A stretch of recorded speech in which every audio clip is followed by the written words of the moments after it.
Yes लिख दीजिए, ताकि हमें रहे कितने लोग अपडेटेड हैं। और बाकी मैं समझ रहा हूँ समय काफी ज्यादा हो चुका है, तो आप सभी लोगों को भी नींद आ रही होगी।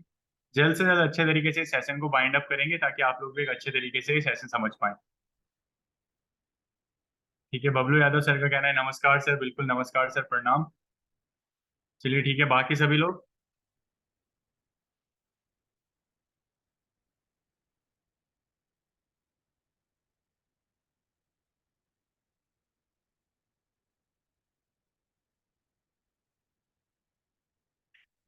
बाकी सभी का भी रिप्लाई की आशा करता हूँ मैं यहाँ पे।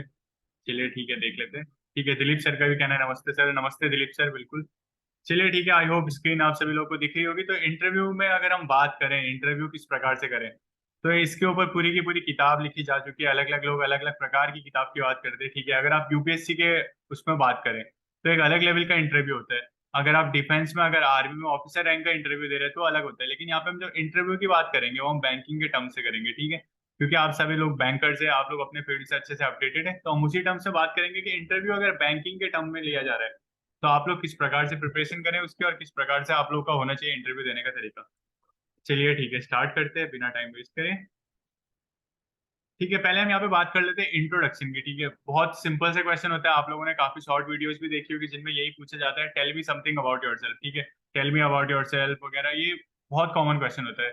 इंटरव्यूअर के पास पूरा का पूरा रेज्यूमे होता है आप लोगों का, कि जिसमें वो देख सकता है कि क्या आपने अपने बारे में क्या लिखा है। फिर भी वो क्वेश्चन इसलिए पूछता है, वो बस एक क्रॉस चेक करते हैं एक टाइप से, कि जो आपने अपने रेज्यूमे में लिखा है उससे आप कितना अपने आप को जज कर पा रहे हो, कितना आप उसके करीब भी जा पा रहे हो। तो उसी प्रकार से ग्रीटिंग एंड अटायर, सबसे पहले हम शुरुआत ही करते हैं ग्रीटिंग के साथ। और अटायर जो कि ड्रेस कोड होता है हमारा, काफी इंपॉर्टेंट होता है। जैसे कि बात करी गई है, देखिए अगर आपका जिस फील्ड में आप जा रहे हैं तो उस हिसाब से आपको ड्रेस होके जाना पड़ता है। अगर आप यूपीएससी की बात करें तो हम सभी लोग समझ रहे हैं कि वहाँ पे फ्रेमलेस चश्मा लगा के तो लोग जाते ही है। उसको देखते ही एक लगता है कि हाँ यूपीएससी का एस्पिरेंट है, अगर इसने फ्रेमलेस चश्मा पहना है। सिमिलरली अगर आप बैंकिंग के इंटरव्यू के लिए जा रहे हैं तो आपकी ग्रीटिंग किस टाइप की होनी चाहिए, आपका अटायर किस हिसाब से होना चाहिए। अगला यहाँ पे ये बोला गया, start the interview with a warm greeting and dress professionally to make a positive first impression. जो कि यहाँ पे बता रहे हैं कि इस इंटरव्यू को स्टार्ट करेंगे हम लोग एक अच्छी सी ग्रीटिंग के साथ, और ड्रेस करेंगे एकदम प्रोफेशनली, जो होता है हमारा फॉर्मल्स प्रॉपर तरीके का। ठीक है, टी शर्ट्स वगैरह तो अलाउ बिल्कुल भी नहीं करेंगे, क्योंकि after all we all are bankers. ताकि हमारे जो है वो पहला पॉजिटिव एक एकदम इंप्रेशन बन जाए। क्योंकि अगर ऐसे मैं रिक्रूटर की बात करूँ, खुद मैंने इंटरव्यू लिया है, मेरा भाई एचआर है उसने इंटरव्यू लिए, तो हम लोग खुद सबसे पहले देखते तो अटायर से जज करते हैं। यानी लोग बोलते हैं ग्रूमिंग इज मस्ट। दिखता है कि सामने वाला हाँ प्रॉपर तरीके से ग्रूम होके आया है। यानी एक संस्कृत में कहावत है, उसका अगर हिंदी में सार देखा जाए तो ये है, युद्ध आए ना आए श्रृंगार पूरा होना चाहिए। आई होप आप लोगों को चीजें समझ में आ रही हो। चाहे आपको युद्ध आता हो या ना आता हो, पर आपका श्रृंगार एकदम प्रॉपर होना चाहिए, कि देखते ही लगे हाँ he is a well trained professional. चलिए ठीक है, अगले पॉइंट की तरफ हम लोग बढ़ते हैं। अगला है रिसर्च एंड प्रिपरेशन। ठीक है, आपने श्रृंगार अच्छे से कर लिया, समझ गए। ठीक है, लेकिन दूसरी चीज है, आपको तलवार चलानी तो आनी चाहिए अगर आप युद्ध करने जा रहे हैं। उसी प्रकार से यहाँ पे रिसर्च और प्रिपरेशन आपकी एकदम तरीके की होनी चाहिए, जो कि आप लोग ऑलरेडी बैंकिंग ज्ञान केंद्र के साथ कर रहे हो। यानी बैंक से रिलेटेड, चाहे वीडियो केवाईसी की बात करें, चाहे हम लोग बात करें आर्टिफिशियल इंटेलिजेंस का क्या रोल होता है बैंकिंग में, या बात करें ट्रांसफर प्राइसिंग वगैरह, जो बैंकिंग के नए टर्म्स है, पॉलिसीज हमारी जो अपडेटेड है, उन सब चीजों से आपको रहना होता है अपडेटेड। यही यहाँ पे बता रखा, study the bank, research the bank history. ठीक है, रिसर्च करें बैंक की हिस्ट्री को, product services and recent development to demonstrate your interest and knowledge during the interview. आपको उसके फील्ड के एकदम क्या होने चाहिए, रिसेंट जो भी बैंकिंग के फील्ड में डेवलपमेंट हुए, साइबर सिक्योरिटी का कितना रोल है, साइबर क्राइम किस प्रकार से मदद कर रहा है वो। ठीक है, और आपके इंटरेस्ट किस टाइप के हैं, and knowledge during the interview, ये आपको हाईलाइट करना बहुत ही ज्यादा जरूरी है। अगला है नो द रोल।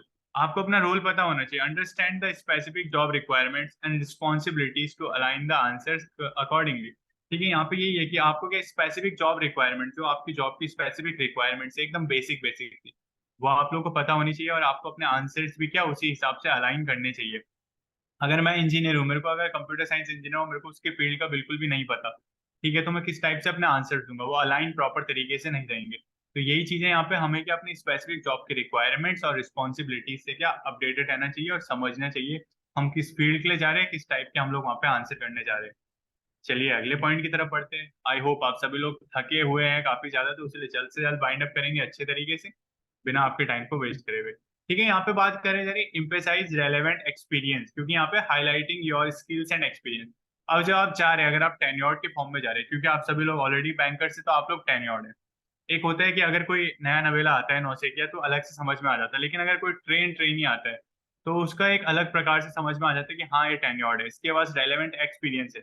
कैसे? वो आपकी बातों से, आपकी जो चीजें आप लोग वहाँ पे परफॉर्म करोगे उसके बेसिस पे। तो वही यहाँ पे बताया जा रहा है, एम्पेसाइज रेलेवेंट एक्सपीरियंस। आपको अपना रेलेवेंट एक्सपीरियंस जो है एम्पेसाइज करना है, शोकेस करना है आपके स्किल्स, प्रीवियस बैंकिंग एक्सपीरियंस, जो भी आपका पहले बैंक के साथ एक्सपीरियंस रहा है, if any that aligns with your roles you are applying for, और जिस रोल के लिए आप अप्लाई कर रहे हैं उसके साथ वो अलाइन होना चाहिए। किस प्रकार से अलाइन हो रहा है, आई होप ये चीज आपको क्लियर होगी। अगला है हमारा ट्रांसफरेबल स्किल्स, ठीक है।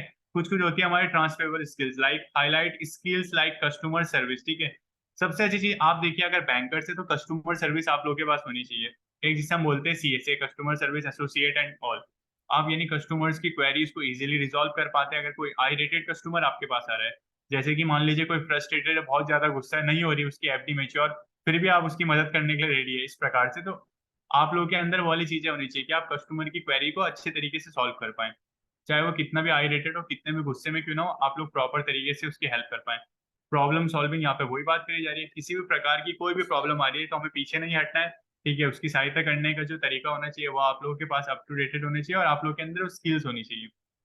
अगला हम बात करें एनालिटिकल एबिलिटीज, ठीक है। आप लोग एनालिसिस कर पाए चीजों का, कि अगर इस टाइप से इससे ये हो रहा है तो अगर हम ये वाली चीजें अपनाते हैं तो इस प्रकार से आपका ये हो पाएगा, एंड ऑल इस टाइप के आप लोग सर्विसेज कर पाए और अपनी एनालिटिकल एबिलिटीज का एक्सपोज कर पाए वहाँ पे। That are valuable in the banking industries, ठीक है। हमने एनालिसिस की बात करी तो हम उन्हीं स्किल्स की बात करेंगे जो क्या बैंकिंग के उसमें क्या बहुत ज्यादा वैल्यूएबल है। लाइक हमारे एनालिटिक स्किल्स होनी चाहिए कि अगर हम इतने कस्टमर्स है, इतने से इतने एज के जो कस्टमर्स है, ये ज्यादातर अगर देखा जाए तो इस क्रेडिट कार्ड की तरफ जा रहे हैं, ये वाले फंड की तरफ ज्यादा प्रेफर कर रहे हैं। हाँ, उनको एफडी लेने में ज्यादा ये वाले लोग इंटरेस्टेड है, हेल्थ इंश्योरेंस के लिए इस एज ग्रुप के लोग इंटरेस्टेड है। तो इससे क्या है, हमारे एनालिटिक्स है कि हम किस प्रकार से चीजों को क्या कर पा रहे हैं, एनालाइज कर पा रहे हैं। आई होप आपको ये पॉइंट भी क्लियर होगा। चलिए ठीक है, अगले बढ़ते आगे बढ़ते आगे हमारे पास है हैंडलिंग कस्टमर इंटरेक्शन, ठीक है। काफी इजी सा पॉइंट है कि हमें कस्टमर के जो इंटरेक्शन उनको हैंडल करने आने चाहिए, ठीक है। ये स्किल भी हमारे पास होनी चाहिए कि हम किस टाइप से कस्टमर के साथ जो हमारा इंटरेक्शन है उसको हैंडल करेंगे। पहला है कस्टमर सेंट्रिक अप्रोच, ठीक है। देखिए, दो प्रकार की कंपनीज होती है, एक हमने सुना होगा क्लाइंट बेस होती है, एक होता है प्रोडक्ट बेस होती है। ये हमने आईटी की बात कर ली, लेकिन अगर हम बैंक की बात करें, चाहे बैंक गवर्नमेंट हो, सेमी गवर्नमेंट हो या फिर नॉन गवर्नमेंट हो, सारे के सारे क्या होते हैं, कस्टमर सेंट्रिक होते हैं। सबके सब डिपेंडेंट होते हैं कस्टमर्स पे, ठीक है। तो वही वाली बात है, हमारा जो अप्रोच होना चाहिए वो कस्टमर सेंट्रिक होना चाहिए। तो वही यहाँ पे demonstrate your ability to handle customer, जो कि मैंने बोला आपके अंदर कलाएं होनी चाहिए कि आप कस्टमर्स को इजीली हैंडल कर पाए विद इम्पैथी, ठीक है। एम्पैथी की अगर हम यहाँ पे बात करें, अगर कोई बोल रहा है कि मेरे साथ ये हो गया, मेरा इतने का नुकसान हो गया, तो हमारे अंदर ये वाला अप्रोच नहीं होना चाहिए कि ठीक है, अरे आपका हुआ तो हुआ, हम इसमें हमारा क्या जाता है, इस टाइप से नहीं। हमारे अंदर एम्पैथी होनी चाहिए, जैसे होना चाहिए I am really sorry to know that, आपके साथ ये हुआ, let me check it, I will try my best to sort it out, इस टाइप का होता है हमारा एम्पैथी का अप्रोच। दूसरा है प्रोफेशनलिज्म, अगर कोई हमसे सीनियर है कुछ भी है तो एक प्रॉपर वे ऑफ टॉकिंग होता है। ग्रीटिंग्स के साथ अगर हम बात करें, ठीक है, ये नहीं कि कोई अगर अच्छी खासी पोस्ट का आदमी हमारे पास आ रखा है, उसको कोई कंसर्न है तो हम जैसे एकदम रूडली उससे बात कर रहे हैं एंड ऑल। तो एक प्रोफेशनलिज्म हमारी बातों में छलकना चाहिए, और दूसरा पेशेंस। मैं समझता हूँ बैंकिंग लाइन में कई बार अगर ऐसा होता है, हम कस्टमर डेस्क पे होते हैं जहाँ पे कस्टमर्स की क्वेरी को हैंडल कर रहे होते हैं, तो हम लोग भी खुद काफी फ्रस्ट्रेटेड हो जाते हैं, क्योंकि एक के बाद एक लगातार कंसर्न्स आ रहे होते हैं और वो काफी इरिटेटिंग कंसर्न्स होते हैं। हमारे अंदर होना चाहिए पेशेंस। हम लोग काफी कामली उनकी बातों को सुने, ठीक है, किस प्रकार से उनके साथ इंटरेक्ट करें, पहले उनकी पूरी बात खत्म होने दें, उसके बाद ही अपने सुझाव उनके सामने रखें। ये था हमारा। अगला है यहाँ पे कॉन्फ्लिक्ट रेजोल्यूशन, ठीक है। कॉन्फ्लिक्ट यानी अगर किसी भी प्रकार की कोई भी मतभेद वगैरह हो रही है तो उसमें हम लोग को रेजोल्यूशन देना आना चाहिए, उसका समाधान देना आना चाहिए। तो यहाँ पे वही बात है, showcase your skills in resolving customers issue. हमें अपनी स्किल सिखानी चाहिए कस्टमर के इश्यूज को क्या रिजॉल्व करने के लिए, and turning challenging situation into positive experience. और जो भी हमारी चैलेंजिंग सिचुएशन है उसको हम क्या करेंगे, टर्न करेंगे पॉजिटिव एक्सपीरियंस के तौर पे। लाइक मान लीजिए कोई हमें चैलेंज फेस हो रहा है किसी चीज में, लेकिन हम उससे सीखेंगे, उसको प्रॉपर तरीके से क्या डिस्पोज करेंगे ताकि हम एक पॉजिटिव एक्सपीरियंस वहां से कर पाए गेन। आई होप आपको ये वाली चीजें भी क्लियर होगी। तो चलिए अगला देखते हैं। अगला पॉइंट जो हमारा है वो है knowledge of banking products and services. अगर हम सब लोग बैंकर्स है, बैंकिंग का इंटरव्यू दे रहे हैं, तो हमें knowledge of banking products and services होनी चाहिए। वो वाली बात हो गई, मैं बोल रहा हूँ मैं बैंकर हूँ, लेकिन मेरे से कोई पूछता है एटीएम की फुल फॉर्म क्या है, तो मैं वो नहीं बता पा रहा हूँ, ठीक है। मेरे ऊपर ही सवाल होगा मैं हूँ कौन से फील्ड में, जो कि जनरल नॉलेज की चीजें हर किसी को पता होती है। हाँ, अगर ठीक है, अगर मान लीजिए कोई हाई टर्म है जो हम समझ रहे बैंकिंग के टर्म्स में एकदम नया है, तो हो सकता है आप लोग उससे अपडेटेड ना हो। लेकिन जो पुरानी चीजें चलती हुई आ रही है, FD and all, transfer pricing, loan, हर प्रकार के स्कीम्स वगैरह गवर्नमेंट की, उन सब चीजों से हमें क्या अपडेटेड रहना चाहिए। ये भी एक काफी इंपॉर्टेंट पॉइंट है इंटरव्यू के पॉइंट ऑफ व्यू से। जैसे कि प्रोडक्ट अवेयरनेस हमें होनी चाहिए, बी वेल वर्ड्स in various banking product such as loans, credit cards and investment option. इन सब चीजों में हमें काफी अच्छे तरीके से नॉलेजेबल और अपडेटेड रहना चाहिए। अगला है हमारा cross selling skills, highlight your capability to identify opportunity to cross sell products and services to customers. ठीक है, क्रॉस सेलिंग मतलब होता है कि आप मान लीजिए किसी कस्टमर को कोई रेजोल्यूशन दे रहे हो, उससे एक प्रकार से बात ही कर रहे हो, लेकिन उसके साथ साथ क्या बात करते करते आपने उसकी कोई चीज बेच डाली। ठीक है, इस प्रकार से बेचिए कि कस्टमर भी लेने के लिए रेडी है एकदम, वो भी पूरा मान गया है। जिस प्रकार से जैसे आप लीजिए, मान लीजिए कस्टमर किसी और चीज की कंसेंट के लिए आया था, अकाउंट ओपनिंग के लिए आया था, या फिर कुछ इंक्वायरी वगैरह, पासबुक एंट्री वगैरह के लिए आया, लेकिन आपने उसको इस प्रकार से बताया कि सर देखिए, मैं जैसे समझ रहा हूँ हेल्थ इंश्योरेंस काफी इंपॉर्टेंट है, क्योंकि कभी भी किसी को किसी भी प्रकार की बीमारी हो सकती है सर, तो आप ये वाली स्कीम क्यों नहीं ट्राई करते हमारे बैंक की तरफ से। ठीक है, इसमें आपको ये बेनिफिट्स मिलेंगे, इसमें आपको ये बेनिफिट्स मिलेंगे, आपकी इतने की सेविंग्स हो जाएगी, जस्ट आपको इतना करना है। यानी एक प्रकार से आपने पॉलिसी बेची है उसको या किसी प्रकार से, तो ये क्या क्रॉस सेलिंग स्किल्स आपके अंदर होनी चाहिए अगर आप बैंकर से प्रॉपर तरीके से। हाँ, ये पोस्ट टू पोस्ट भी वेरी करता है, आप कौन सी पोस्ट पे, वहां पे आप लोग क्रॉस सेल कर रहे हैं, अगर आप दूसरी किसी पोस्ट पे, तो वहां पे आप क्रॉस सेल नहीं करेंगे, वो अलग चीज है। आई होप आपको ये पॉइंट क्लियर होगा। चलिए अगले पॉइंट की तरफ बढ़ते हैं। तो क्रॉस सेल बेसिकली था कि आप क्या, जब क्या कस्टमर को रेजोल्यूशन दे रहे हो या फिर जब भी उनकी सहायता कर रहे हो किसी भी प्रकार से अपने बैंकिंग सर्विसेज में, तो आप उसको एक प्रकार से क्रॉस सेल कर रहे हो चीजें, जो आपकी स्कीम्स है, एफडी है, या कोई भी किसी भी प्रकार की स्कीम्स वगैरह आप उनको दे रहे हैं, credit card and all, loan related facility. चलिए अगला जो हमारा पॉइंट है वो है financial analysis and decision making. यहाँ पे हम लोग बात कर रहे हैं फाइनेंशियल एनालिसिस, जो कि आने बात है एनालिटिकल स्किल्स आप लोग के अंदर होनी चाहिए, आप लोग चीजों को एनालाइज करें, पुराना जो हमारा डेटा है उसको स्टडी करके देखें कि हाँ इससे आउटकम क्या निकल रहा है, कितने लोगों को कौन सी चीज में इंटरेस्ट है, कितनों को कौन सी चीज में प्रॉब्लम है, सबसे ज्यादा कंसर्न किस चीज के है हमारे पास, ये सब आपको अपडेटेड रहना चाहिए। यहाँ पे financial analysis and decision making, जो कि डिसीजन मेकिंग की आपके अंदर क्षमता होनी चाहिए। कोई भी किसी भी टाइप की प्रॉब्लम है, आपके अंदर ये होना चाहिए कि हाँ, ये पर्टिकुलर डिसीजन हम लोग यहाँ पे लेंगे तो इससे ये आउटकम निकलेगा। जैसे कि यहाँ पे analytical abilities, demonstrate your proficiency, आपको अपने प्रोफिशिएंसी डेमोन्स्ट्रेट करनी है। प्रोफिशिएंसी मतलब आप कितना ज्यादा प्रो हो उस चीज में, प्रोफेशनल हो उस चीज में। एनालाइजिंग फाइनेंशियल डेटा, जो भी आपका फाइनेंशियल डेटा उसको एनालाइज करके, and making inform decision based on it, और उस डेटा को एनालाइज करके आप क्या करेंगे, इन्फॉर्म डिसीजन करेंगे उसको लेके। ठीक है, ये था इसमें एनालिटिकल एबिलिटीज आपकी। दूसरा रिस्क असेसमेंट, अगर आप कोई चीज कर रहे हैं बैंकिंग के टर्म्स में वगैरह कुछ भी होता है तो एक रिस्क रहता है, तो आपको रिस्क असेसमेंट भी आना जरूरी है। Showcase your understanding of risk management, आपको अपनी अंडरस्टैंडिंग दिखानी होगी कि आप कितना ज्यादा समझते हैं रिस्क मैनेजमेंट से, कितना इंपॉर्टेंट, और एबिलिटी कि आप क्या प्रूडेंट डिसीजंस लेते हैं एकदम। ठीक है, अगर किसी प्रकार की कोई भी दुर्घटना या कुछ हादसा हो जाए तो उस टाइप के लिए आप क्या बिल्कुल रेडी रहते हैं एकदम। ये आपका रिस्क असेसमेंट एकदम, जिसे हम बोलते हैं प्रॉब्लम सॉल्विंग, क्या प्रॉब्लम सॉल्विंग टास्क वगैरह, आपकी एबिलिटी किस प्रकार की है। बेसिकली रिस्क मैनेजमेंट हमारा वही होता है, रिस्क असेसमेंट। चलिए बढ़ते हैं अगले पॉइंट की तरफ। आई होप आपको ये भी पॉइंट क्लियर होगा। ठीक है, यहाँ पे हम बात करेंगे कम्युनिकेशन स्किल्स की। अब आप बोल रहे होंगे सबसे एंड में क्यों आ रहा है, क्योंकि देखिए आप लोग दे रहे हैं बैंकिंग का इंटरव्यू, तो इसमें कम्युनिकेशन स्किल्स इंपॉर्टेंट है, पर उस लेवल तक इंपॉर्टेंट नहीं है जितनी मैंने बात करी। आपको सबसे पहले तो अपने टर्म्स, अपने बैंकिंग से रिलेटेड जो भी आपके professional data analytics, risk assessment वगैरह सब कुछ चीज, सारी चीजों से आपको रहना चाहिए अप टू डेट। अगर हम कम्युनिकेशन स्किल्स की बात करें, तो अगर आपके पास, मान लीजिए आपके पास भरपूर नॉलेज है, लेकिन सामने वाले को आप प्रॉपर किसी भी तरीके से किसी भी चीज को अगर ढंग से एक्सप्लेन नहीं कर पा रहे, तो उसका कोई फायदा नहीं, क्योंकि नॉलेज होना जरूरी है, लेकिन आपको प्रॉपर अपनी बात सामने वाले के पास रखनी आनी चाहिए। इसी का ही फायदा उठा के आज की डेट में कई बड़े बड़े लोग नेता है जिनके पास नॉलेज भले ही नहीं है, लेकिन उनको अपनी बात रखनी आती है, और इस प्रकार से रखते हैं कि कई लोग उनकी बात मान जाते हैं। ठीक है, यहाँ पे पॉलिटिकल नहीं होंगे, हम लोग बात करेंगे क्लियर एंड कंसाइज। ठीक है, अगर आप बात कर रहे हैं तो आप करें बिल्कुल एकदम क्लियर और कंसाइज, टू द पॉइंट। हम लोगों से अगर पूछा गया है कि व्हाट इज एफडी, तो हम उसके बारे में ही बताएं, हम ये ना बताएं कि सर ये पुराने समय से चलता हुआ आ रहा था कि पहले लोग ऐसा करते थे, मुनीम वगैरह होते थे, इस टाइप से होता था, हम वो बिल्कुल बात नहीं करेंगे। हम लोग यहाँ पे एकदम टू द पॉइंट और क्लियर और कंसाइज बात करेंगे अपने नॉलेज का यूज करके। Exhibit effective verbal communication skills, ensuring your Conway information clearly and सस्टेनेटी सुकर्टनिटी सस्टेनेटली। ये जो वहाँ पे बात करी गई है, ठीक है, जिस प्रकार से जैसे मैं बता रहा हूँ, मैंने आज से पहले यानी काफी सारे इंटरव्यूज दिए हैं, अभी भी इनफैक्ट देता हूँ अलग अलग चीजों के। तो एक चीज रहती है कि जैसे कुछ कुछ चीजें हम लोगों को पता होती है, उसको हम अच्छे से एक्सप्लेन कर पाते हैं, बट इन केस अगर सामने वाला आपसे ज्यादा नॉलेजेबल है और हाँ अगर उस फील्ड में टेन्योर्ड है, तो कुछ ऐसी चीजें जरूर पूछेगा जिसके बारे में आपको बिल्कुल भी नहीं पता। तो कम्युनिकेशन स्किल्स की मदद से हम उन चीजों को भी टैकल कर सकते हैं। जैसे कि अगर मेरे से किसी ने कोई चीज पूछा था कि what do you mean by आप सेलिंग, ठीक है। अब मेरे को मान लो नहीं पता है, मैंने बाकी चीजें अच्छे से एक्सप्लेन करी है, तो मैं उस केस में क्या करूंगा, अगर मैं चुप बैठूंगा तो ये बहुत गलत इंपैक्ट पड़ेगा। तो एक हमारा कॉमन जो शब्द हो सकता है, ठीक है, जो हम लोग कॉलेज के या स्कूल में वाइवा में देते थे, वो ये होता था, हम सॉरी सर सुबह पढ़ा था मैं नहीं याद है मेरे को।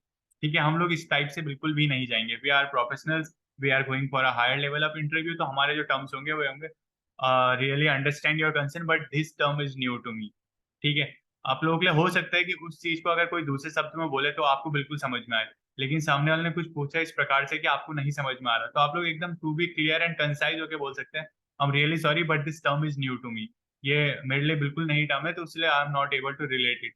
मैं इसके लिए क्या रिलेट नहीं कर पा रहा हूँ और एकदम टू द प्रिसाइज नहीं बोल पा रहा हूँ। चलिए ठीक है, अगला हम बात करें एक्टिव लिसनिंग। ठीक है, जो कि हमने बात करी अच्छे से एकदम धैर्यपूर्वक हम सामने वाले को सुनेंगे। So your ability to actively listen and respond appropriately to question and concerns। ठीक है, यहाँ पे बात करी जा रही है कि हमें अपनी एबिलिटी दिखानी होगी एक्टिवली लिसन की। ठीक है, किसी को गौर से सुनना भी एक एबिलिटी होती है, कला होती है। ठीक है, कि आप प्रॉपर उस सामने वाले को लगे कि वाह कितना इंटरेस्टेड है मेरी बातों को सुनने में। ये ऐसा तो नहीं कि मेरे मुंह से एकदम पूरा सार निकल रहा है सब चीज का, कि ये पूरा बैठ के अच्छे से सुन रहा है। इस प्रकार से एबिलिटी होनी चाहिए वहां पे, actively listen and response appropriately two questions and concern. उसी प्रकार से हम क्या अप्रोप्रिएटली क्या रिस्पॉन्ड करेंगे उसके क्वेश्चंस को और उसके कंसर्न्स को, जो भी वहां पे रहेंगे, किस प्रकार से कोई भी रिलेटेड अगर वहाँ पे कंसर्न होता है। अगला हम बात करें टीम वर्क एंड कोलैबोरेशन। ठीक है, अगर इंटरव्यू में बात करी जा रही है टेल मी अबाउट योरसेल्फ, तो आपको ये चीज जरूर बोलना है, क्योंकि आप यहाँ पे जा रहे हैं एक ऐसे फील्ड में जो कि डायनामिक है और जिसमें आप लोगों का लोगों के साथ उठना बैठना लगा ही रहेगा। तो आप लोगों को ये चीज हमेशा बोलनी होती है कि I am team player and can easily do work with collaboration. ठीक है, क्योंकि यहाँ पे बात करी जा रही है कि आप लोग समूह में रह के कार्य कर पाएंगे कि नहीं। ठीक है, टीम प्लेयर होना काफी जरूरी है कि हाँ अगर मेरे को कोई भी टीम दे दो, किसी भी प्रकार की दे दो, सामने वाला मेरे लिए नया भी क्यों ना हो, फिर भी मैं अच्छे तरीके से उनके साथ मिलके काम कर सकता हूँ।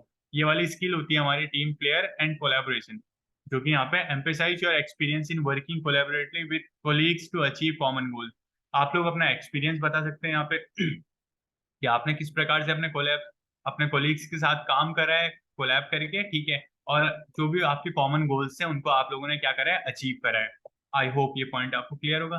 अगला है यहाँ पे कॉन्फ्लिक्ट रेजोल्यूशन। ठीक है, आप लोगों के कॉन्फ्लिक्ट करना है resolution like showcase your ability to navigate and resolve conflicts within a team setting. ठीक है, यहाँ पे बात करी गई कि अगर क्या कोई भी किसी भी प्रकार की कॉन्फ्लिक्ट चल रही है, मतभेद चल रही है, आपस में लोगों में मुठभेड़ चल रही है, तो आप लोग क्या करेंगे, अपनी एबिलिटी बताएंगे वहां पे किस प्रकार से आपने नेविगेट करके जो कॉन्फ्लिक्ट था उसको खत्म किया टीम के अंदर ही। इस टाइप की ये यहाँ पे चीजें होती है, टीम वर्क एंड कोलैब के अंडर ये सारी चीजें आती है। आई होप आप लोग को ये चीजें भी क्लियर होंगी। चलिए यहाँ पे एडेप्टेबिलिटी एंड फ्लेक्सिबिलिटी। ठीक है, आप लीजिए, चलिए अभी तो बैंकिंग में है और वो भी इंडियन बैंक्स में है, तो आप लोग की टाइमिंग मान लीजिए रहती है, हमारी जो रहती है स्टैंडर्ड 10 से 5 हो गई, 10 से 6 हो गई, डिपेंड करता है कौन कौन किस शिफ्ट में जा रहा है। ओके, बट अगर इन केस अगर आप इंटरव्यू में कभी कभार अगर आप दूसरे प्रकार के दे रहे हैं, जैसे कई सारे बंदे ऐसे जो अमेरिकन बैंक्स के लिए काम कर रहे हैं, मेरे फ्रेंड है, शायद साइबर सिक्योरिटी में चाहे कुछ भी हो, उनकी जो शिफ्ट टाइमिंग्स होती है वो होती है रात को 10 से रात को रहती है उनकी 5 से शाम को 5 से रात के 3 बजे तक उनकी शिफ्ट रहती है। ठीक है, इस टाइप से रहती है। पैकेज उनका काफी हाई है, लेकिन अगर इंटरव्यू के टाइम उनसे पूछा गया था कि आप लोग अडेप्ट कर सकते हैं चीजों को इजीली, आप लोग फ्लेक्सिबल है, तो उन्होंने इस चीज का आंसर हाँ दिया था। अगर इन केस वो ना बोल देते कि नहीं मेरे को दिक्कत होती है, मैं नाइट शिफ्ट में नहीं कर सकता हूँ, मैं फ्लेक्सिबल नहीं हूँ, मेरा जो प्रोफेशनल शिफ्ट टाइमिंग रहेगी सिर्फ मैं उसमें आऊंगा, कोई भी काम एक्स्ट्रा नहीं करूंगा, इतना ही मेरा रहता है, तो वो इजीली रिजेक्ट हो जाते हैं। क्योंकि सामने वाला अगर कोई भी रिक्रूटर है, एचआर होता है, उसका मेन काम होता है ऐसे लोग लेके आना जो फ्लेक्सिबल हो, जो एडेप्टेबल हो, और क्या जो भी ऑर्गेनाइजेशन के साथ एक लंबे टर्म के लिए चलें। ऐसे ना हो कि जो स्विच ही करते रहे, 6 महीने में छोड़ दिया, फिर अगले साल 1 साल किसी और में, 1 साल किसी और में, नहीं। उन्हें जो भी चाहिए होते हैं एकदम ऐसे लोग चाहिए होते हैं, एडेप्टेबल होते हैं, फ्लेक्सिबल होते हैं, इजी टू वर्क। तो हमें हमेशा अगर सामने वाला कोई भी चीजें बता रहा है, कुछ भी अपनी तरफ से कंसर्न बोल रहा है कि आपके साथ ऐसा हो सकता है, आपको इतने आवर्स एक्स्ट्रा देने पड़ सकते हैं, आपके ऊपर रिस्पॉन्सिबिलिटीज हो सकती है, समटाइम्स हो सकता है आपको हाई वॉल्यूम ऑफ कस्टमर से इनके साथ डील करनी पड़े, तो आपको बस सिंपली एक फ्लेक्सिबल होके, एक मत होके आपको ये बोलना होता है yes I am ready for all the challenges and all like this. यहाँ पे demonstrate your openness to adapt to new technologies. ठीक है, दूसरी यहाँ पे बात करी कि हाँ चाहे कोई भी टेक्नोलॉजी आए बैंकिंग के टर्म्स में, ठीक है, अभी ऑटोमेटिक पहले पासबुक क्या मशीन से एंट्री होती थी नॉर्मल बैंक के अंदर जाके, अब ऑटोमेटिक पासबुक एंट्री मशीन है, ऑटोमेटिक कैश डिपॉजिट मशीन है, कई प्रकार की मशीन हमारे पास आ चुकी है, अभी भी आगे बैंकिंग में आएगी। तो आपको वही दिखाना है कि demonstrate your openness to adapt to new technologies, कि हाँ आप अडेप्ट कर सकते हो इजीली नई टेक्नोलॉजीज को, इंडस्ट्री ट्रेंड्स को एंड वर्क एनवायरनमेंट को। चाहे कैसे भी मेरा कार्य का एनवायरनमेंट हो, मैं उसको क्या इजीली अडेप्ट कर सकता हूँ। यह है आपका एम्ब्रेस चैन। ठीक है, अगला है हमारा प्रॉब्लम प्रॉब्लम सॉल्विंग, जो कि काफी बार बात हो रही है कि आपको क्या प्रॉब्लम सॉल्व करनी आनी चाहिए। showcase your ability to handle unexpected challenges and find innovative solutions। आपको अपनी एबिलिटी क्या शोकेस करनी चाहिए कि किस प्रकार से आप हैंडल करते हैं अनएक्सपेक्टेड चैलेंजेस। ठीक है, अगर हम बैंकिंग की टर्म्स में बात करें, किसी भी आईटी कंपनी, कोई भी फील्ड के टर्म्स में बात करें, हमारे पास अनएक्सपेक्टेड चैलेंजेस आ ही जाते हैं। तो हमें हमेशा अपनी एबिलिटी को दिखाना होता है कि हम किस प्रकार से अनएक्सपेक्टेड चैलेंजेस को क्या हैंडल करते हैं और इनोवेटिव सॉल्यूशंस वहां पे लेके आते हैं। आई होप आपको ये चीजें भी क्लियर होंगी। चलिए बढ़ते हैं, मूविंग ऑन। ठीक है, हमारा पॉइंट है यहाँ पे टाइम मैनेजमेंट एंड प्रायोरिटाइजेशन। ठीक है, आप लोग बता सकते हैं आप कितने इजीली टाइम को मैनेज करते हैं, किस प्रकार से कार्य करते हैं, एकदम एक विद इन टाइमलाइन के अंदर। ठीक है, कि जो भी डेडलाइन से जो भी कोई चीज है, आप लोग उसके लिए क्या कैपेबल है इजीली और प्रायोरिटाइज। कि अगर देख लीजिए, मान लीजिए हम पे अलग अलग टाइम काम दिया गया है, उसमें से हमें दिख रहा है कोई लेस इंपॉर्टेंट। ठीक है, कि अगर अगर इसको 2 दिन में भी करके देते हैं कोई दिक्कत नहीं, इससे इतना ज्यादा कोई कंसर्न नहीं। लेकिन अगर कोई ऐसा काम है कि उसको अगर इवनिंग तक नहीं करके दिया, तो हाँ, उससे क्या आगे जाके कोई क्या दिक्कत हो सकती है। तो हमें सबसे पहले प्रायोरिटी में उस काम को रखना चाहिए।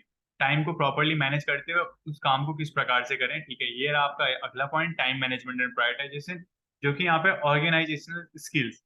ऑर्गेनाइजेशन में होने के लिए स्किल्स होना इंपॉर्टेंट है। Highlight your proficiency in managing time effectively and prioritising task.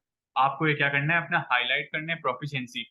अगर आप रेज्यूमे वगैरह उसमें आप अपना क्या हाईलाइट कर सकते हैं कि आप कितने प्रोफिशिएंट है मैनेजिंग टाइम इफेक्टिवली, टाइम को इफेक्टिवली मैनेज करने के लिए, एंड प्रायोरिटाइज टास्क, कि प्रायोरिटी पे जो टास्क है आपके उनको परफॉर्म करने के लिए। प्रायोरिटाइजिंग टास्क मतलब वही जो आपके सबसे ज्यादा इंपॉर्टेंट टास्क है उनको आप रखेंगे ऊपर, बाकी जो भी लेस इंपॉर्टेंट है उनको आप रखेंगे थोड़ा सा लो, क्योंकि आपको पता है अगर इनको लेट में भी सॉल्व करते हैं तो उनसे कोई दिक्कत नहीं होने वाली है।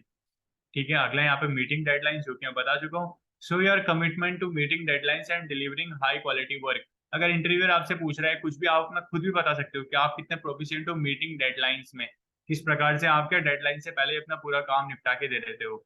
सो your commitment to meeting deadlines, आपको अपनी कमिटमेंट दिखानी है कि आप किस प्रकार से डेडलाइंस को मीट करते हैं, and delivering high quality work, और वो भी हाई क्वालिटी वर्क के साथ। आई होप आप सभी लोगों को ये चीजें क्लियर होंगी। चलिए अगला जो हमारा पॉइंट है वो है कॉन्फिडेंस एंड प्रोफेशनलिज्म। ठीक है, इंटरव्यू आप लोग दे रहे हैं, बिल्कुल कॉन्फिडेंट होना चाहिए। जो कि मैंने बात करी, युद्ध आए ना आए श्रृंगार पूरा होना चाहिए। ये काफी इंपॉर्टेंट है। आप भले ही चाहे कितना भी अच्छे से बोल रहे हैं, कितना भी कुछ बोल रहे हैं, लेकिन अगर दिख रहा है सामने वाले को कि ठीक है एक प्रॉपर श्रृंगार नहीं है, क्योंकि कलयुग यहाँ पे श्रृंगार देखा जाता है अच्छे तरीके से, तो वही है कि कॉन्फिडेंस एंड प्रोफेशनलिज्म ये आपका श्रृंगार है यहाँ पे, ये आपके अंदर होना ही चाहिए।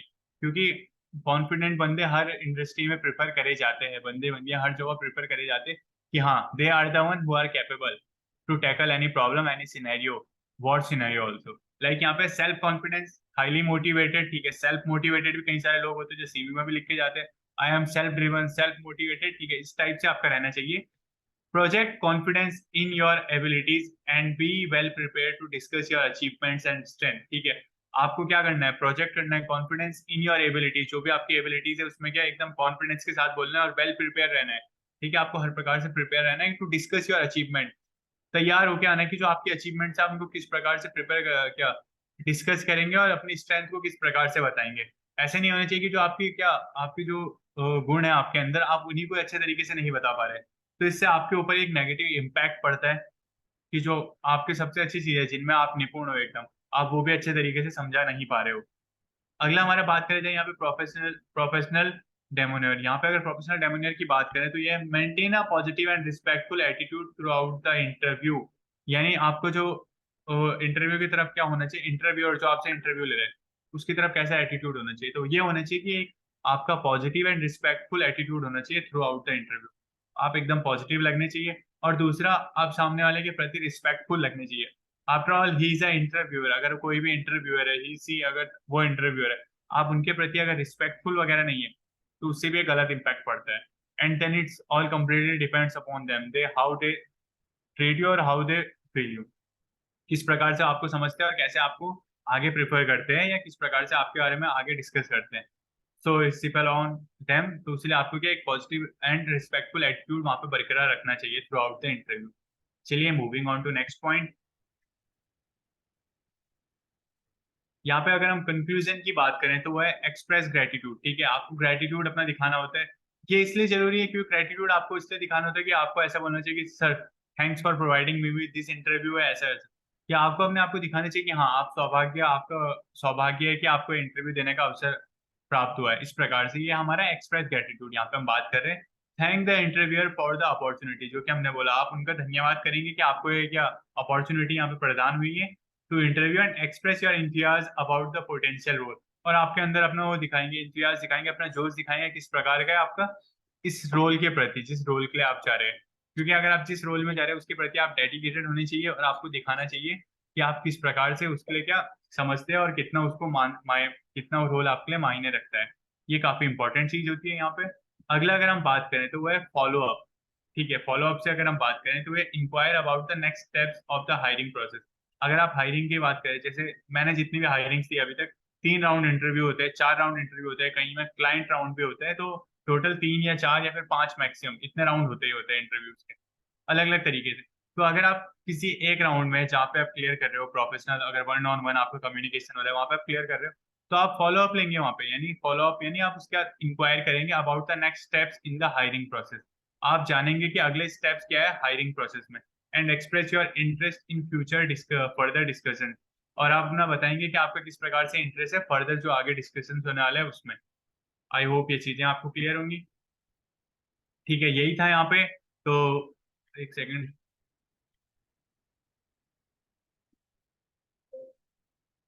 ठीक है, ये पॉइंट हमारा रह गया था, मैं वही सोच रहा था कि मैंने कुछ, क्योंकि स्लाइड मैंने प्रिपेयर की तो मुझे पता है क्या चीजें इंपॉर्टेंट है क्या नहीं। चलिए ठीक है, ये हमारा रह गया था तो बस इसको डिस्कस कर लेते हैं, इसके बाद आप सभी लोग आराम से सो सकते हैं, कोई दिक्कत नहीं।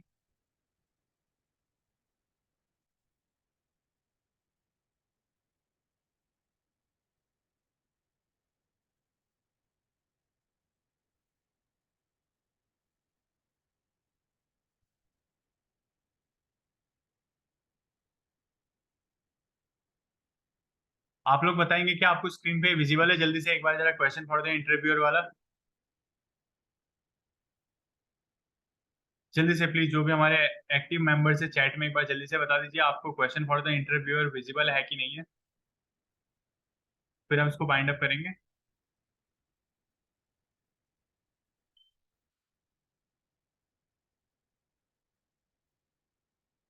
यस ठीक है, बबलू सर का कहना है यस। ओके, यहाँ पे अगर बात करी जाए तो एक है प्रिपेयर क्वेश्चन। ठीक है, आप इंटरव्यू देने जा रहे हैं, इसका मतलब ये नहीं कि आप ही सारे जवाब देंगे, आप क्वेश्चन भी प्रिपेयर करके जा सकते हैं। ठीक है, prepare thoughtful question. Thoughtful question नहीं किस प्रकार के, जो मीनिंगफुल क्वेश्चन हो, लाइक आज the interviewer about the bank. ठीक है, आप इंटरव्यू से पूछ सकते हैं अबाउट द बैंक, बैंक के बारे में, team dynamics and growth opportunities. ठीक है, वहां पे टीम के डायनामिक्स क्या क्या है और यहाँ पे ग्रोथ की कौन कौन सी अपॉर्चुनिटी है, ये भी आप इंटरव्यूअर से पूछ सकते हैं, इसमें कोई दिक्कत नहीं है, इजीली आप लोग वहां उनसे पूछ सकते हैं। अगला अगर हम बात करें तो वो है डेमोन्स्ट्रेट इंटरेस्ट। आपको अपना इंटरेस्ट दिखाना होगा, जिस भी रोल के लिए आप है आपको उसमें अपनी रुचि दिखाना आवश्यक है। Like asking question showing your enthusiasm for the role and your interest in the organization. आप क्वेश्चन आस्क करके आप अपना इंथुसियाज दिखा सकते हैं रोल के बारे में और अपना इंटरेस्ट दिखा सकते हैं कि आपका ऑर्गेनाइजेशन में किस प्रकार का इंटरेस्ट है। आई होप आपको ये चीजें क्लियर होंगी। चलिए ठीक है, देखते हैं फिर।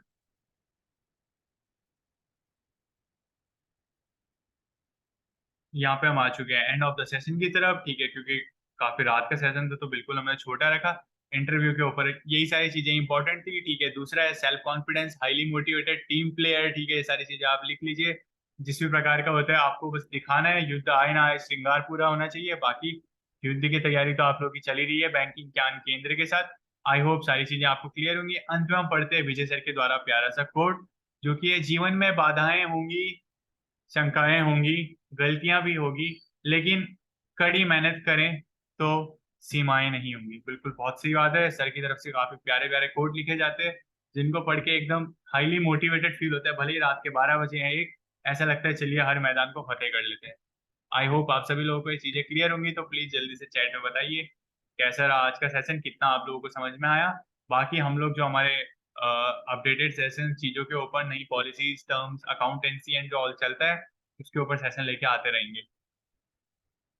और आप लोग हमारे जो यूट्यूब चैनल है वो 50 के सब्सक्राइबर टच करने वाला है, तो प्लीज आप लोग और लोगों को रिकमेंड करिए, और ताकि हम लोग जल्द से जल्द 50 के का माइलस्टोन अचीव कर पाए।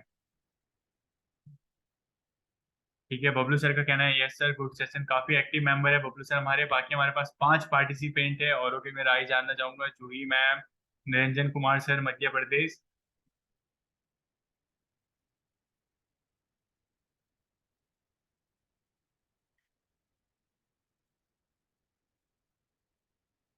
चलिए ठीक है, आई होप सभी लोग विश्राम कर रहे होंगे क्योंकि काफी रात्रि का समय हो चुका है। तो बढ़ते रहिए, कीप लर्निंग कीप ग्रोइंग। जय हिंद, वंदे मातरम, इनकलाब जिंदाबाद।